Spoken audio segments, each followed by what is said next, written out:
নমস্কার প্রিয় দর্শক বন্ধু।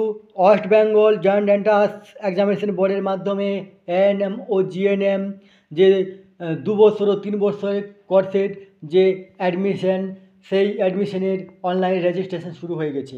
আসুন এই সম্পর্কে জানবো। তার আগে আপনারা অবশ্যই আমার চ্যানেলটি সাবস্ক্রাইব করে নেবেন। দেখুন, এইখানে আমরা যে গুগল ক্রোমে গিয়ে আমরা www.nic.in আমরা ক্লিক করব। ক্লিক করার পরে এখানে আমরা চলে আসবো এক্সামিনেশনে ক্লিক করব। ক্লিক করার পরে দেখুন এখানে এএনএম ও জিএনএম আমরা ক্লিক করব। ক্লিক করার পরে আমাদের কাছে পেজ চলে আসবে। পেজ আসার পরে দেখুন এখানে টেন্টেটিভ ডেট অফ এক্সামিনেশন, সম্ভবত যে পরীক্ষা সেটা আপনার 14/7/2024 রবিবার হবে, এবং অনলাইন যে প্রসেস সেটা 21/3/2024 থেকে 22/4/2024 পর্যন্ত খোলা থাকবে। এরপরে এখানে বুলেটিন দেওয়া আছে, ইনফরমেশন বুলেটিন, এখানে আপনারা ডাউনলোড করে ক্লিক করে নেবেন। টাইম টেবিল আছে, এগুলো টাইম টেবিলটা আমরা দেখি। দেখুন এখানে যে time table ANM GNM examination সেটা দেওয়া আছে।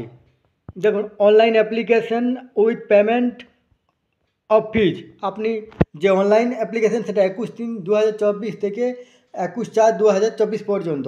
অনলাইন কারেকশন, যদি কোনো ভুল থাকে সেটা ভুলটাকে ঠিক করবেন আপনার 23/4/24 থেকে 25/4/24।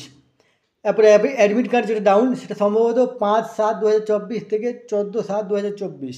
পরীক্ষাটা 14/7/24 12টা থেকে 1টা 30, 1.5 ঘন্টা।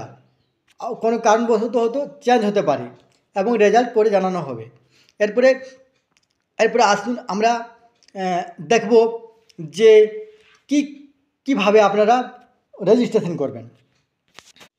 হ্যাঁ, তার আগে এটা বলি যে আপনার এএনএম যে কোর্স, সেই এএনএম কোর্স শুধুমাত্র মহিলারা অ্যাপ্লাই করতে পারবেন, এবং জিএনএম কোর্স মহিলা পুরুষ দুজনেই অ্যাপ্লাই করতে পারবেন। এবং পশ্চিমবঙ্গে আপনাকে 10 বছর বাসিন্দা হতে হবে। এরপরে যে বুলেটিনে, সেই বুলেটিনে সমস্ত তথ্য দেওয়া আছে। এরপরে আপনি নিচের দিকে চলে আসবেন। আসার পরে দেখুন ইম্পর্ট্যান্ট লিঙ্ক, সেই লিঙ্কে যেটা সবথেকে উপরে ANM and GNM 2024 registered candidate sign, সেখানে আমরা ক্লিক করব। ওই লিঙ্কে ক্লিক করব। ক্লিক করার পরে আমাদের কাছে একটা নতুন পেজ চলে আসবে। যদি আমাদের পাসওয়ার্ড, লগইন পাসওয়ার্ড থাকে তাহলে আমরা এইভাবে ঢুকে যাব। যদি না থাকে তাহলে দেখুন নিচের দিকে নিউ ক্যান্ডিডেট রেজিস্ট্রেশন, সেখানে আমরা ক্লিক করব। ক্লিক করার পরেই আমাদের কাছে যে ইনস্ট্রাকশন সেটা আমরা পড়ে নিয়ে আমরা এখানে অ্যাগ্রি করব। দেখুন নিচের দিকে আই অ্যাগ্রি করে টিক করে আমরা নতুন পেজে চলে আসব। সেখানে নাম, বাবার নাম, মার নাম, date of birth, gender, identification, এগুলো, contact number, choose password, security pin verification, এগুলো দিয়ে আমরা পাসওয়ার্ডটা করে নেব। তারপরে আমরা আপনার অনলাইন অ্যাপ্লিকেশানটা করব। এই তথ্যটি আপনার সাথে শেয়ার করলাম। ধন্যবাদ। সুস্থ থাকবেন, ভালো থাকবেন।